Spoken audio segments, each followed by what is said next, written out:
All right, guys, so this is the olive oil that I'm using. I did take a picture of all of the products that I use, and you're gonna go ahead and take that bottle that I showed you right here. I will put a link to this bottle for you on Amazon. I have had it for a few years. It is amazing to make homemade salad dressing in. Really easy. You can store it in the refrigerator. It does not leak. We're gonna go ahead and put a half a cup of that extra virgin olive oil in that cup. And to make it easy, we're gonna go ahead and, here's the balsamic, okay? That is my balsamic of preference. You can get it pretty much in any Smith's, Kroger's, even Walmart, I think. A quarter cup of balsamic. The other thing, if you like red wine vinegar, you can also substitute red wine vinegar for the same. So that's a quarter cup of that. About a half a tablespoon. I just like to use the same scoop so I don't have to dirty up a lot of stuff. Of garlic, minced garlic. You can also use fresh. I just happen to have this in my house right now. That same tablespoon so that I don't, again, have to dirty 2 spoons. And we're going to go ahead and add 2 tablespoons of honey.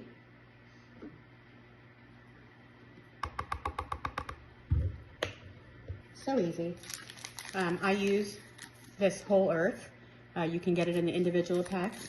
You would put 2 teaspoons in. I just put 2 of these packs in to give it a little bit more sweetness.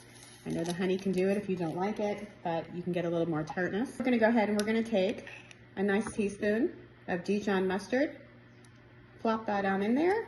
I'm gonna go ahead and close up. And just make sure, if you look on top, so this is open to pour, this is sealed. It is very sealed, and you are just gonna shake, shake, shake.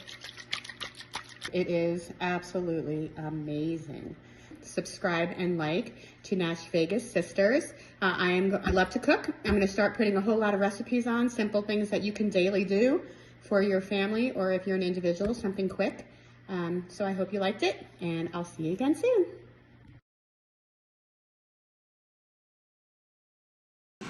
All right, guys, we just got some of that beautiful dressing on our salad. And we're gonna go ahead and give this a shot with our fresh tomatoes and lettuce and cauliflower and all the goodness from here, and a fresh piece of walnut. And we'll let you know exactly what this is like. Ooh, can't forget the cherry. All right, guys, let's test it out with our dressing. Guys, this is a 10 out of 10. So if you love this recipe, go ahead and leave me a comment. If you have made anything like this and you've added other things to it, I'd love to know if there's a variety of things that you do to this. Make sure that you check. I will put that link to that bottle. It is absolutely an awesome product from Amazon. Go ahead and just press the link. You can go straight to it, have it in a couple of days, and make this salad. Feel free to like and subscribe. It is free, and we try to do a whole bunch of things every day, so you never know what you'll find. I can't wait to see the stuff that comes out of the Nashville garden and what she's going to make out of hers. See you soon.